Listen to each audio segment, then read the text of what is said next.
Stop, but We snacks. Live.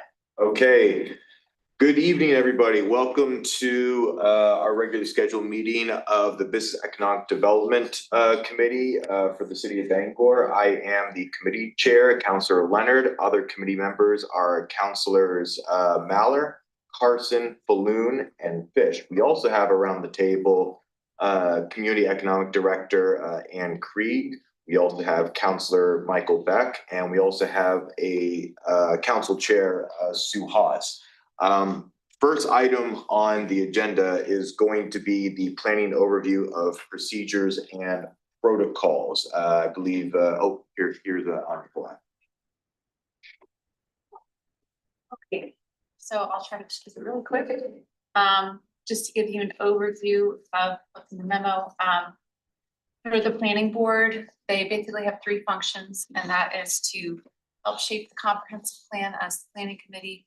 They review and make decisions on, or not make decisions, make recommendations on zoning changes, and then also review land development projects. That's their biggest, one of their biggest duties. And so for the comprehensive plan, that helps us shape development in the city. It provides the guidelines for the policies and zoning that we want to set. We have to do those every 10 years, and the state has a bunch of laws on that, but our last one was done in 2022. For zone changes, again, that's just a recommendation to council.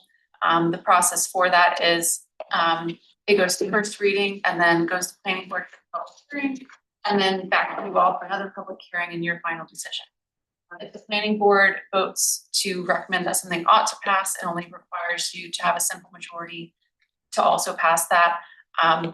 You do need a 2/3 majority to overturn a planning board recommendation. For noticing requirements, generally we notify abutters for land development and zoning changes within 100 feet out from the property line. If there is a larger zone change that will affect, that will either introduce a commercial use to a property or take one away, we have to follow some more extensive state noticing requirements. Then for conditional uses, we have to notify 500 feet out. So historic preservation works similarly as far as code changes, goes first reading, commission, and then back to you for second reading.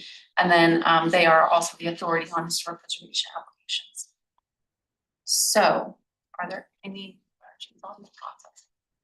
questions. Yes, Councillor Miller. Has the state historic preservation reviewed the changes that you wanted made? Not yet, but I'm gonna follow up with them this week. So we really can't make a decision until after they've decided, because you might lose your standing. Yes, we won't bring it back to you until we've heard from them. Yeah, definitely wanna make sure we meet that. Any other questions or comments? Okay, unless there's no action on this item. So unless staff has anything else, we can move on to a policy discussion regarding data centers. And before we get into this, I just want to make it very clear, this is not about Bangor going into an agreement for a data center. This is just us talking about what are the policies or ideas of how we want to approach this subject matter if it does come up. And if you like to, or I'm sorry, Tanya. Just done a lot of research on it. Right. So basically, I'm sure you all have heard, centers are really popping up all over the country. And they're causing quite a lot of issues in the communities that they are being created in, especially when it comes to electricity rates, because they do use so much electricity, and then also water. They have very high water usage. In general, there are some times where they might have a different technology that they use less, but that's not very commonly used right now. And so what a lot of communities are doing, they are trying to pass regulations to help address some of these issues and help address the impacts on their communities. And not just from water and electricity, but just from a land use perspective, some of these facilities are massive and can use a ton of land at one time. And in general, they don't offer a lot of long-term jobs. They might offer some short-term construction jobs, but the long-term economic benefit is minuscule compared to the impact they have on communities. So what we've laid out for you are a number of policies that we could apply to data centers. It's more of a menu rather than, these are all recommendations. But there's many different things that we could do. We could require them to generate their own energy on site or procure their own energy. Also have community benefit arrangements where they provide benefits for the community as far as green infrastructure, providing local hiring commitments, things like that, imposing noise limits at the property lines, restricting what they use for their generator fuel instead of diesel, which can generate a lot of noise and a lot of air pollution. Maybe they use battery storage instead. And then as far as land use goes, currently data centers, just strictly according to our definitions, they would be allowed in pretty much all of our commercial and industrial zones. Currently, we don't really have any stipulations on this use, so they would just go through our regular land development permit process. And so because they would be allowed in zones like shopping, personal service, and general commercial and service, that's our main commercial areas out near the mall and things like that, they could potentially displace use that could provide, residential or mixed commercial residential or active commercial space that would really benefit the city. And then the other thing too is that we have this definition in our code called major essential service facilities. And it's not very clear cut that would not include data centers. And that use is allowed in other zones, including some residential zones. So we would want to make it very clear that use does not include data centers. And I think we would want to draw out data centers on its own as a definition. And potentially, as I outlined here, potentially look at an overlay district to pinpoint specific areas in the city that we would want to allow these. And then I just laid out some other, potential land use restrictions that we would want there, having established height requirements, lot coverage and impervious surface ratios, and then also potentially making this a conditional use in certain zones, or we could do it in all zones. And then there are some other options too that aren't land use related so much, but I have seen some places do things like establish a TIF district specific for data centers, and they'll actually assess data center equipment at a much higher rate and then use that money for things like affordable housing. So just some really creative things that people are doing. But just because these regulations, they could be very complicated and it could take us some time to do. We did just want to put out there the potential for, if you're amenable, staff could investigate the potential for a moratorium on these, just because we are so vulnerable at this point in time and it would have such a big impact. I will say the state is also considering a bill that would also establish a moratorium and establish a working group to look at policy. However, we just found out that bill has been tabled. So, currently there's still this gaping hole in terms of vulnerability. So I wanted to put that out there for you all. I'm just looking for direction in terms of, where you want to go with that. And are there particular, policy choices in here that really stick out to you that you would want to have? I'll save my comments for the end, but questions or discussions, Councilors Fish, then Councilor Carson. Can you describe a particular data center? I mean, I kind of visualize it, but I'd be interested to know, are there different types of data centers, or what's a typical data center? And the fact that they use so much water, and trying to get my idea of a data center and using water. Could you explain? Yeah, definitely. Yes, there are different types of data centers. And I think in the past, you're looking at maybe something like, we have a telecommunications building over here. I think that it's like filled with servers, one of these historic buildings. Those are the traditional types of data centers, but these new types of data centers are mainly used for AI. So their computing needs are much, much higher. So therefore they need a much, much larger facility. And their equipment, like most computer equipment, it heats up a lot. So it has to cool down. And so they use water to cool that equipment. And so when you have a ton of equipment, it's going to use a ton of water to cool that. It's through evaporative cooling. And I'm not sure, did I answer your, I'm sorry. So a bit, so, I mean, the casino has like tons of electronic machines. It's that, I mean, I know it's different, they're gaming, but I can imagine that takes a lot of electricity and that takes a lot of resources. So, in data centers, would we tax, I agree, we have to address, the zoning for it, but if, would this be a private company that would come in and we would tax, the equipment? Like, I know when you have a business, I know I have to say, if I bought a new computer and I got a new desk and I get taxed on that, would they be taxed for that as well as the real estate? So, I guess I'd like to know the pros and cons, what kind of real estate tax, what kind of other income versus the downside of it. And of course, applying, zoning and regulations on it, but I'm just wanting a little more information, I guess. Yeah, definitely. I definitely think it would be worthwhile we would have to very strictly define what a data center is that would be subject to these regulations, just so you're right, so we don't include things we don't intend to include. But these were just very general thoughts about where we might want to go for policy direction. Yeah, thank you.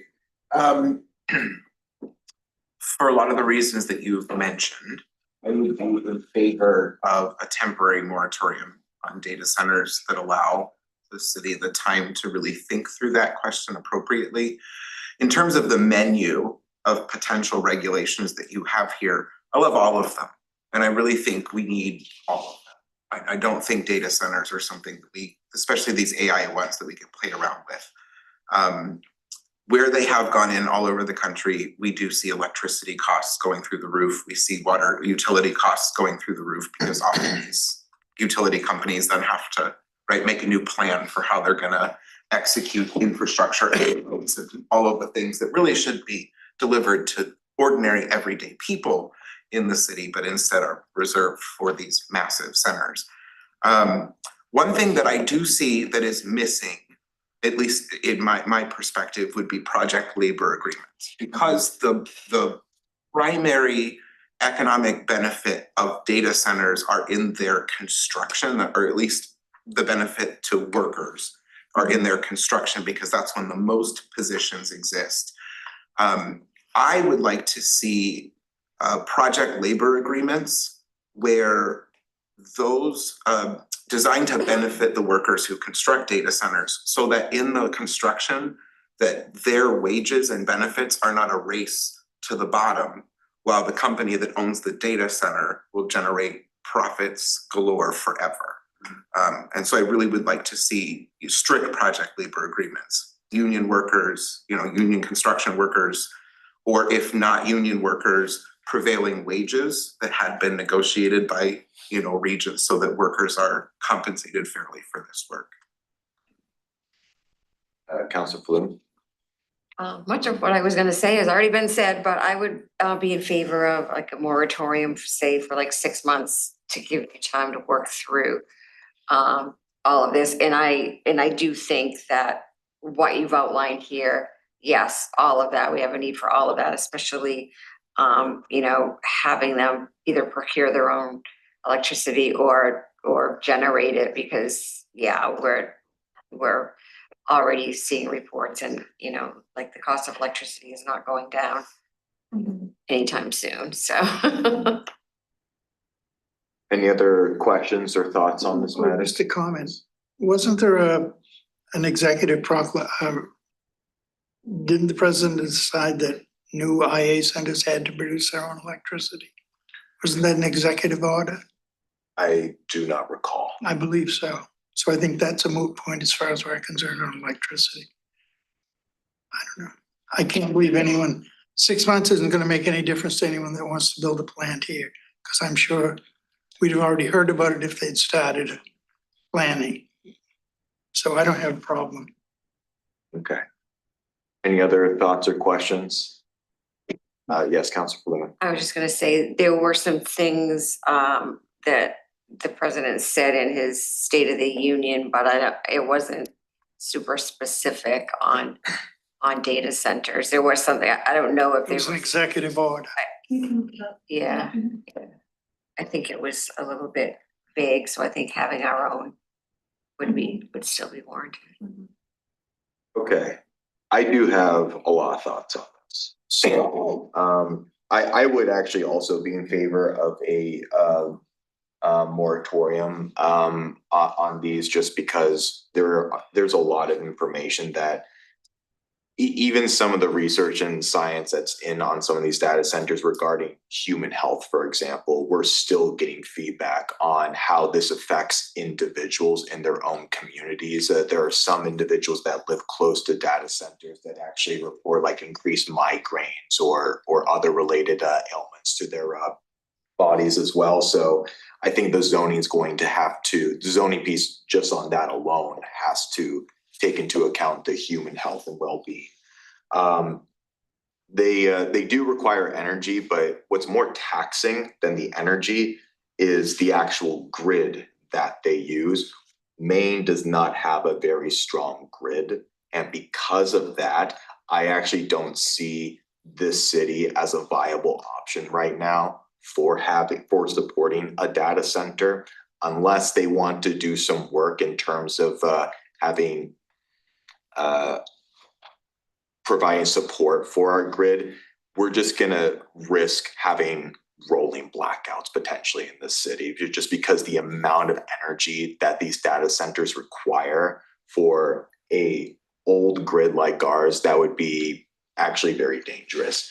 And without getting too into the environmental aspects of this, and I'm just talking strictly on the value of water itself, these data centers, they're very, very new.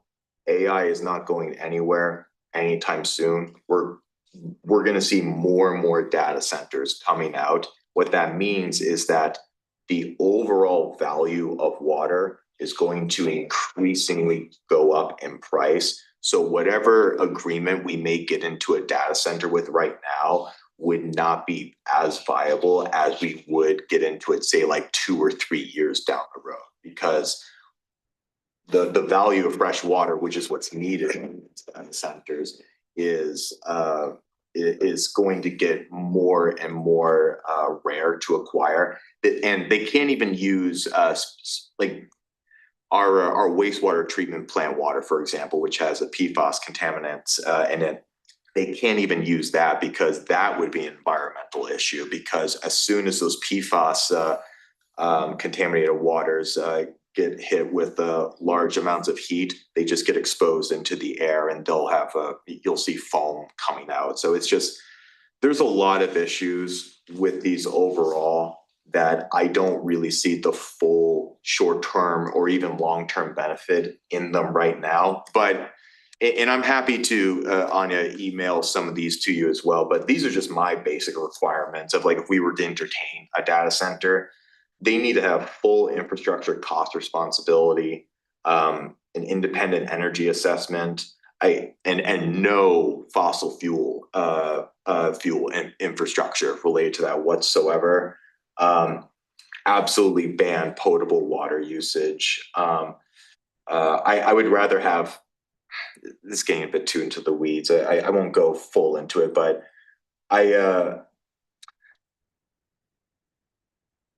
there would have to be noise restrictions on these things, because you can get super loud visual buffers. We're not ready for a data center. We are absolutely not ready. And if one were to come forward to council in a private executive session, I would immensely not recommend going forward with that. It's not to our benefit. That's my take on that, though.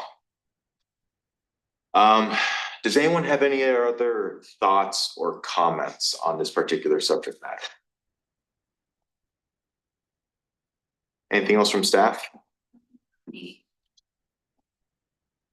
Okay, well, let's move on Can I to, just ask, do you know what you please. need, Anya, for direction? Cause it sounds like there's favor for a moratorium and also favor for us to use that time to do more research for reference. Is that Oh, yeah. council's?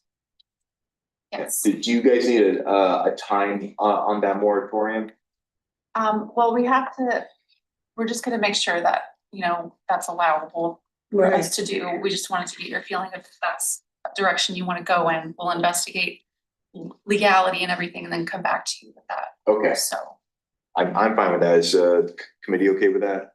Okay. Okay, thank you, Manager Lair. Okay, on to the housing data overview. so this was just to give you some updated statistics on our housing unit numbers. For the past few years, we have been updating Housing Progress webpage with housing unit numbers. And I'm afraid that I didn't actually print out my housing unit numbers. I will say, oh, thank you. We have seen an increase in the number of completed dwelling units. That also means certificates of occupancy issued. So what that means, we've seen an increase in that over the last few fiscal years. And then also dwelling units permitted via building permits, we've seen a pretty big increase in that too, from 61 in fiscal year 23 to 162 in 25. So that's been good to see. As far as planning board approved projects, some projects that are shown on that Housing Progress webpage, like the tiny home park on Outer Hammond Street, the Lancaster project, those have been completed now. So those homes are now up and running. And then we do have some that were recently approved by the board, like another tiny home project on Pushaw, 30 affordable housing units on Kunduskeg Ave. Those have been done recently, and there's more than that too. And then as far as projects that staff have been working on, we do, I know Ann mentioned at your last meeting, I believe, there's a site plan application pending for the Grandview Ave project. And then also the pre-approved building plans, those are complete now and have been requested by constituents, which is really great to see. And then as far as current projects, we are working on, as you know, the zoning updates to comply with the state laws related to housing and the wider land development code. And then we do also have some pending projects potentially. Questions or comments? I just wanted to commend staff, like really awesome job. There's a lot of action going in place, and actually I did have one question on that on the duplex. So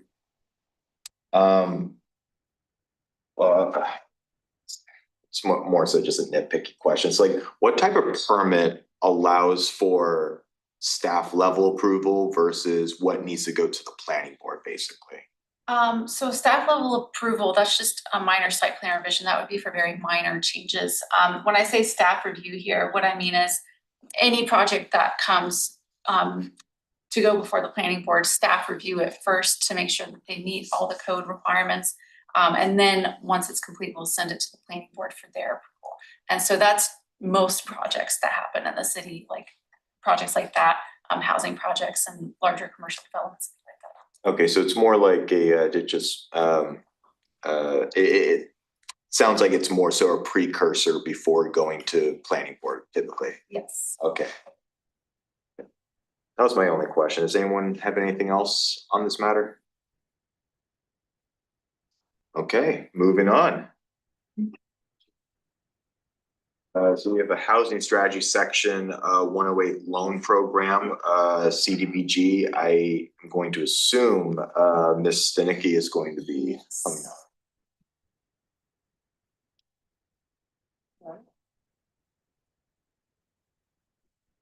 Hi, I'm Robin Stanicky. I'm the Community Development Officer. And I have brought this memo to you as promised, that we are working through our consolidated plan. So at the end of last year, we talked about a really comprehensive needs assessment, which dived into data related to housing, different community needs, social determinants of health. And then the next part of that is where we come back to you and we say, well, what are we going to do about it? So this outline that I've given you in this info, the strategy is available to you all. Ann and I thought that it would be a good idea to suggest to you that perhaps at pre-council workshop, you can kind of dig into that a little bit more. But I'm just gonna go and kind of give you a high level overview, and please, if you have specific questions, let me know. So what we're trying to do is look at the frames of housing across income levels and household types. You'll notice that a lot of the strategy really underscores housing, and that's because what we really learned from the needs assessment and what everyone was saying in the community about what the priority was. Everything is interconnected, and of course we know that. Everything kind of drills back down to the housing first sort of mentality. So we talk a little bit about housing production, but we also go into a little bit of housing preservation, because in the city of Bangor, what we do know is it's not just enough to say we're going to get new units online. We're really also talking about the disinvestment in housing and how much housing is, vacant, is placarded, and we could really be building up our units if we actually know what the state of our units actually are. We also talk a little bit about how to align our zoning, some of our public investment infrastructure, and other tools that we can use for the process to be able to accelerate those housing outcomes.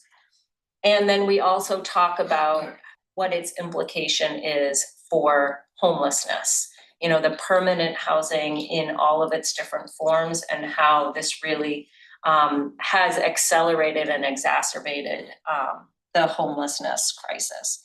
And then we also talk about, well, if we're going to do all of these really big things, how can we remain accountable and moving forward and keeping sort of a long continuum of a 5, 10, 15-year effort, and continually moving these benchmarks toward these goals.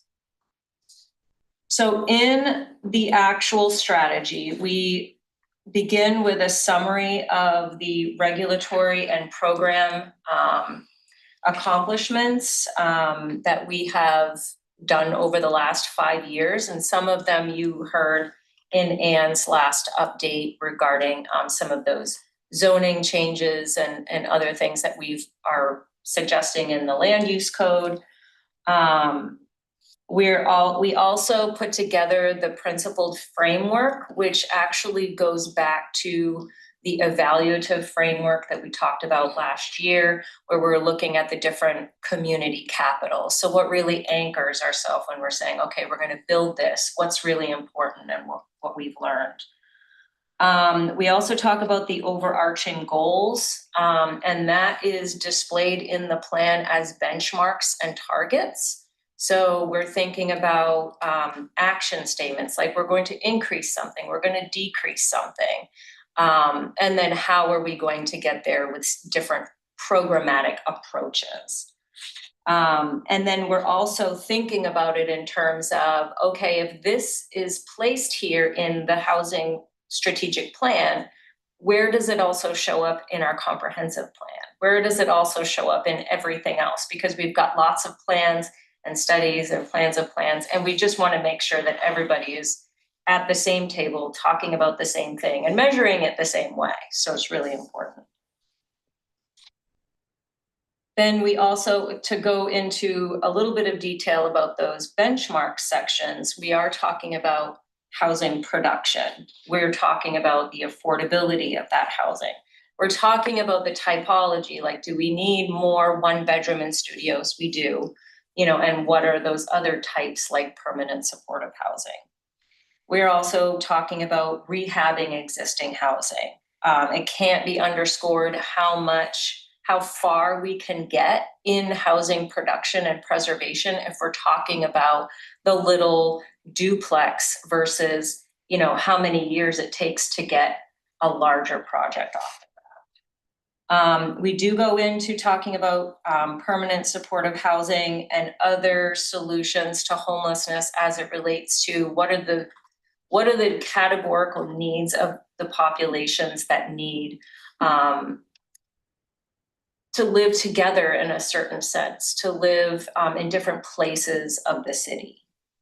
And then, of course, we go into a little bit of the regulatory reform that's required, because we know that we want to keep that ball rolling. And then one really important piece, and that I also want to touch on today, is the incentives and financial leverage. It's really something that we all know that we're trying to do more with less, and trying to be creative about how we're going to fund housing, how we're going to get to, if we're talking about housing bond this and loans that, like how do we stack those things together? So it seems really intentional, and we're not just sort of saying, let's get what we can and like kind of shoveling it in the middle. And so like, how can we really build something? And then, as I mentioned, it's really important that as we continue to develop and deploy these resources, that there is some measure of let's come back, let's figure out where we are in those benchmarks, let's have annual reports and things like that. And, we do have a lot of really good infrastructure in place for that. So I think we're in alignment there. So the strategy goes from that sort of setup to lead into an implementation section. So how are we going to actually do this? We'll talk about brass tacks. So first, we talk about citywide implementation strategy. So everything that can be done no matter where it is in the city. And then we focus on the neighborhood, place-based geographical area. And this is something that the city of Bangor has done before. We have had a neighborhood revitalization strategy area probably for the last 15 years. And they've been in different areas of the city. But essentially it's a nice little, there's several census tracts that we would focus on and say, if we were going to intensify our effort in a specific area of the city, where would that be? Why would we do it there? And what would we do in that area? So we kind of outline what our proposal would be. And that strategy document, the NERSA strategy document would sit together with the remaining consolidated plan, and we would submit all of those together to HUD. Technically, they are independent documents, but we're going to push them all out together for them. So they'll evaluate them together for us. So of those two implementation approaches, we have three that are sort of outlined specifically. Now, the first one is housing production. That's pretty self-explanatory. And then we have number two, the financing section. And then, like I said, the NERSA strategy is a standalone section. So what I'm hoping to do, actually, before I do, should I pause there and just make sure everyone, I know I'm talking fast, but that's good. Okay. So sorry about that. I'm excited about this. I've been pickled in this for like almost a year. So for our financing strategy, we're trying to tee up something that gives the city of Bangor as many resources that it, can use well. And so one of the big ones is called the Section 108 Loan Guarantee Program. And that basically says that the city of Bangor, because we participate in the Community Development Block Grant Program, we're already at the front of the line to be able to access low, like very affordable capital for developers. We can decide what the projects are, we can decide who gets that funding, we can decide where, the full breadth and depth of that project. And what that does for developers is they're able to get cheap capital, which is what we're hearing right now, that developers, the money isn't coming quickly enough and that the projects won't pencil out because their debt service, the rent that they're pulling in won't cover the debt service. So in order for something to move, they really need to have access to cheap capital. And what that has historically looked like is they've gotten subsidy. They'll get straight out grants, and other types of financial arrangements. And what I heard that surprised me was that very often that can upset their capital stack if it's a straight out grant. And I was so surprised when I learned, oh, so it can't be a straight out grant. They want to see the debt service ratio in there because it actually helps those who develop affordable housing. So I'm definitely learning about that.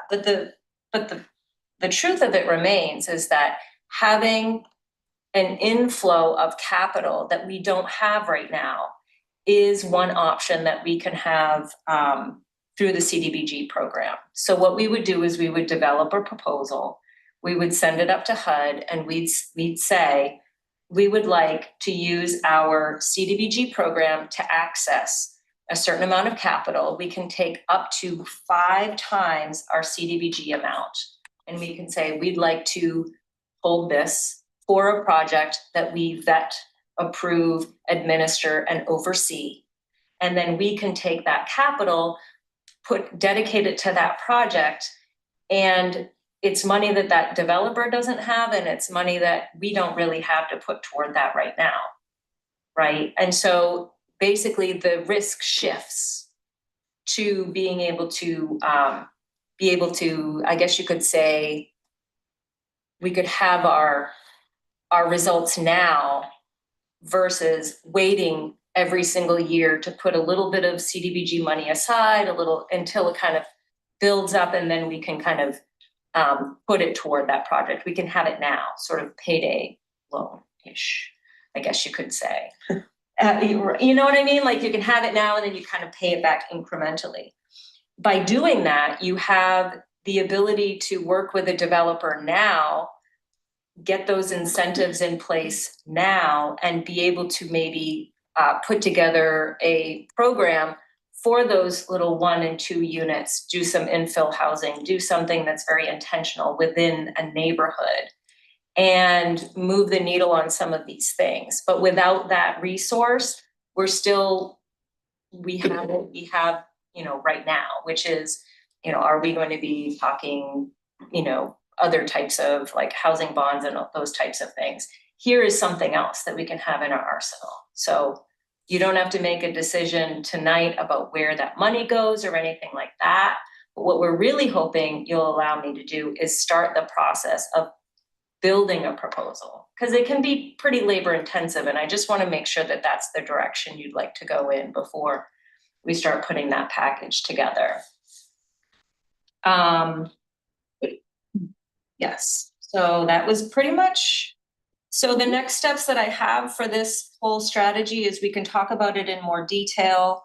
I'd like to finalize the benchmarks and those implementation tools, including the Section 108 program.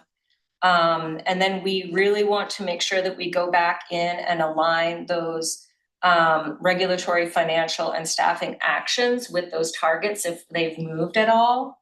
And then the next thing we need to do is we need to go out to the public with the plan and say, to agencies, the real estate community, the housing developer community, landlords, what have we built that speaks to you? What have we missed? And then after that, we will come back and say, here's the final, or the almost final plan. Questions or comments? Yes, Councilor Beck.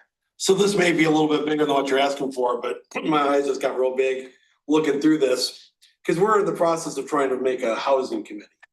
And part of that is trying to figure out, what benchmarks that we're looking for them to look at, reporting and things. And I'm reading through this laundry list and I'm thinking, wow, this would be great to have on a citywide scale, not just CDBG. I don't know. I guess my question is how can we make this, if we wanted to, plug into a housing committee, or how does it all work? Because I don't want to put together a committee that's just going to reinvent the wheel when staff's already working so hard on pulling this together, and you already have a lot of that information and a strategy. Can this be scaled past CDBG to be a citywide strategy that either works with the housing committee, or do we even need a housing committee if we've already got a strategy in the works? I guess I just want some of your thoughts on that. So it actually is a strategy that already, when you do a consolidated plan, you're really supposed to transcend the amount of money that you would get in CDBG allocations to say, how does this articulate an intention to address the issues of housing and community development? So yes, the CDBG allocation that the city of Bangor receives is put to those things, but everything that we spend money on housing and community development, we should take credit for. Not credit, it might not be the right word, but it all unfolds into that. So it absolutely is a strategy for the entire city and could help to inform the way that we would invest any money from any source. Does that make sense? It does. So I guess the question is, we're forming this committee then, how do we make sure that you or your department is plugged into it? Well, I mean, a lot of this work is the work that you've already done through the comprehensive plan and the housing implementation plan that you did most recently. So this is all being carried forward. So I think a lot of this work can sort of cut and paste into the committee as a framework. Yeah, I mean, you own it all. So you can do with it how you will, eventually.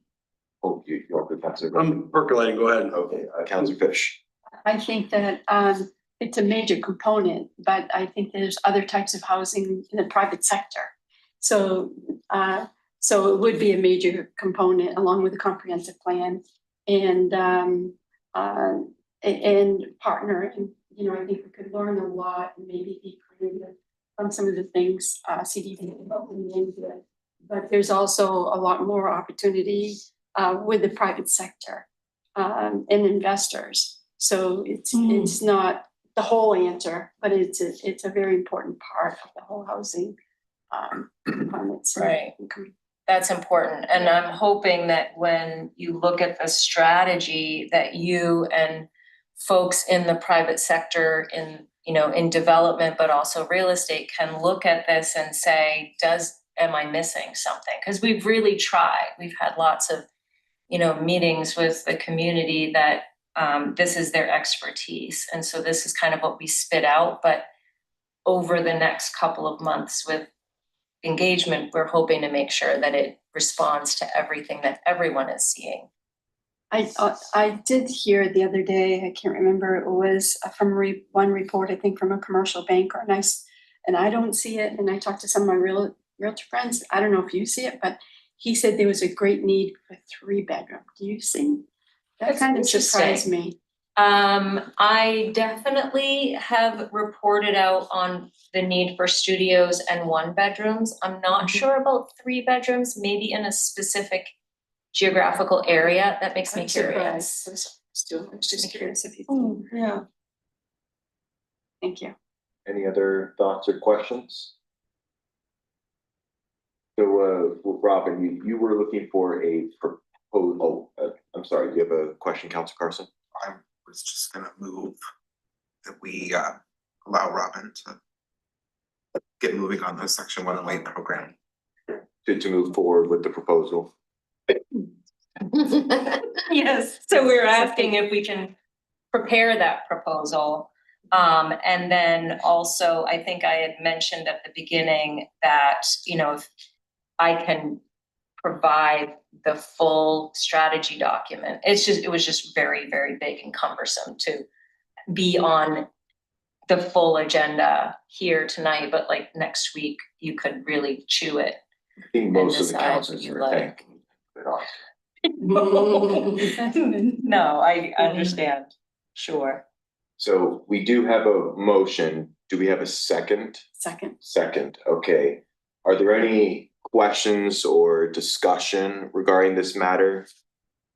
Is it in doubt? Seeing none, you can move forward. All right. Next up, say scroll up, here we go. The long-term rental program overview is our last subject. Another big one.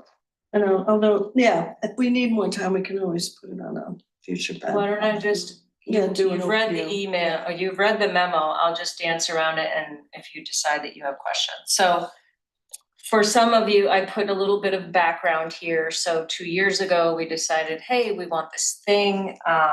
Really what folks were interested in is how to make sure that we have safe and decent housing.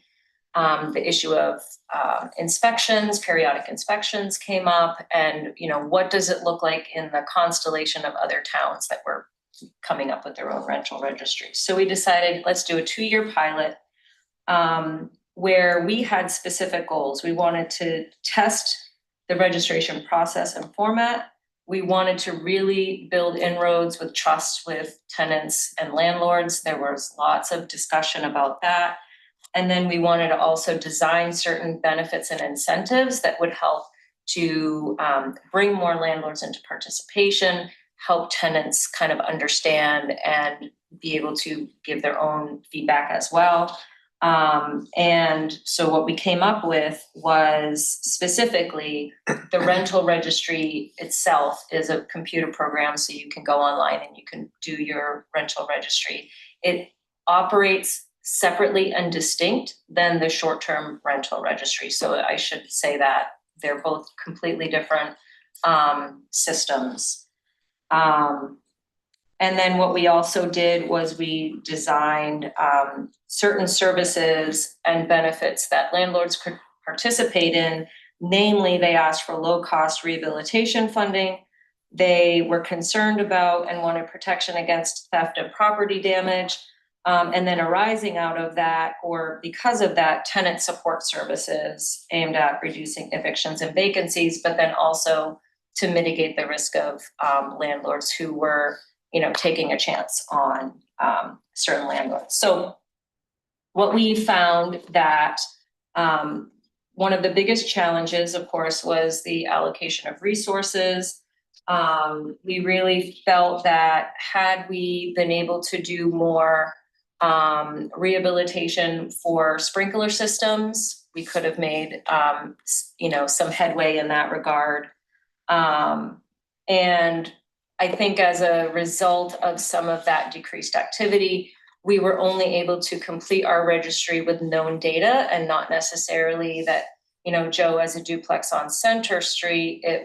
We know that Joe has a duplex on Center Street because the assessor tells us that, but not necessarily because we know we can call up Joe about his duplex because there's a problem there, right? So we wanted to be able to have that kind of level data where we knew that Joe's duplex on Center Street is handicap accessible, and there might be someone that's living there that might need help getting out of their building in a fire. So there was lots of different ways that we could have just a short conversation with Joe about his duplex on Center Street. So it is our hope that we are going to get there with a permanent rental registry. So the final thing that I offered in this memo was just how, if we were going to move forward at the end of this pilot with a permanent rental registry, what would be some things that you'd want to consider? And so I kind of put a little, this is our lessons learned specifically, that you might use to kind of codify that in a permanent ordinance. So, and I'm happy to go into any of these things in more detail with a follow-up report if needed. Any feedback for Robin or Ann on this? Any questions, comments? It was fairly straightforward. I'm sure I would like to delve more into this in the future at some point, but obviously to take all the time that you need for that next follow-up. Yeah. Oh, yes, Councillor Fish. I think that you're going about this in a smart way, because I know that people that own apartments and landlords really wasn't crazy about this. So I think establishing a relationship and incentives may be very good. I know you probably like to move forward now with permit on, but I don't there yet, especially since the state legislative just came up with one, and there was a huge negative outburst from the landlords, even locally. So, so I see the need for it, but I think that progressive it, if Fast and Furious sort of say, we might lose some of the momentum in the corporation we have. So, so reaching out to the homeowner and those in the way that you've been doing it, or it's been going positive, even though it's taken longer, I think in the long run, you're gonna be much more successful. So. You just reminded me of something that I would want to plug, is that we are having an additional landlord engagement session on the 12th in the library, because we want to go back and say, hey, how are we doing, and kind of get another What else can we layer do? of that feedback. So we're going to be doing that in just a couple. Counselor Beck? Yeah, well, I'm glad to see this, because this was the #1 recommendation of the 2019, was to do a long-term rental registry, and it's been a couple of years, and I think maybe it's time to take the training wheels off and do this. As far as momentum goes, I mean, it's the law, just comply with the law. That's all there is to it. If we pass this, and then just comply with the law. Thanks.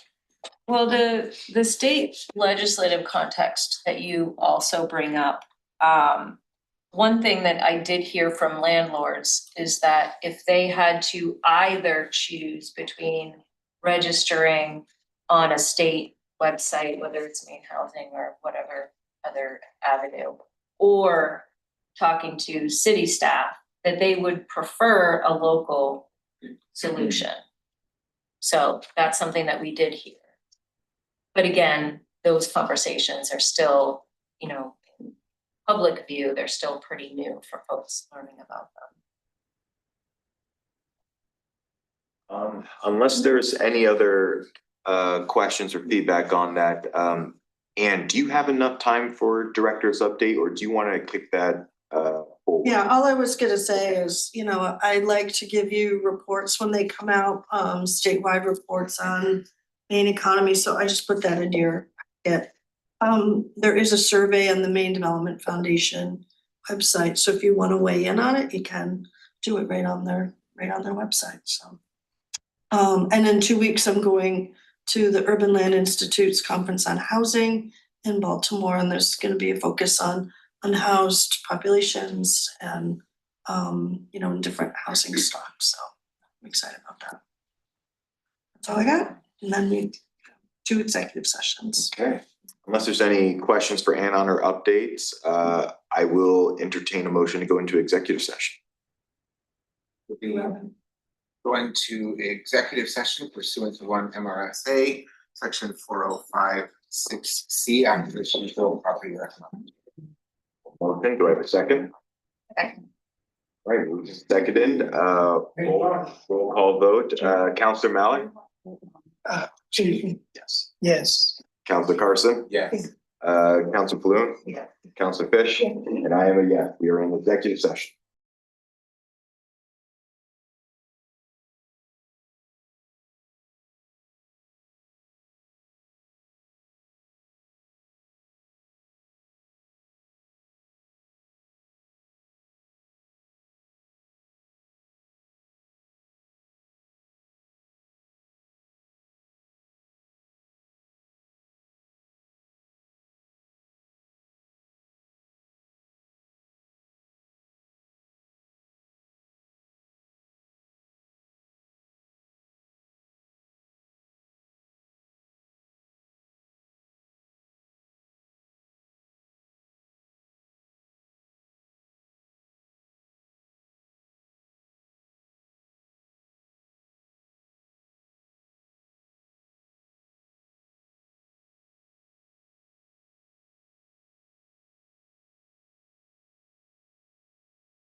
All right, we are coming out of the executive session and we have some motions that are going to be made on the table.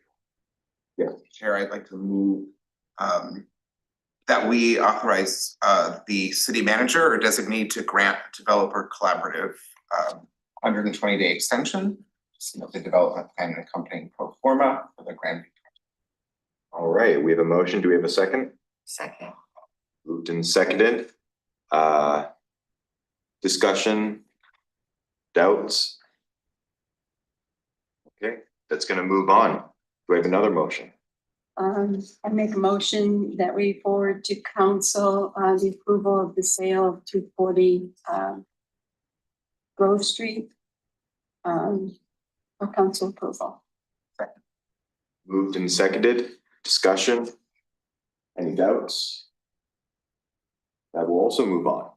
All right. Unless there's anything else anyone wants to bring up, I will adjourn this session. It's currently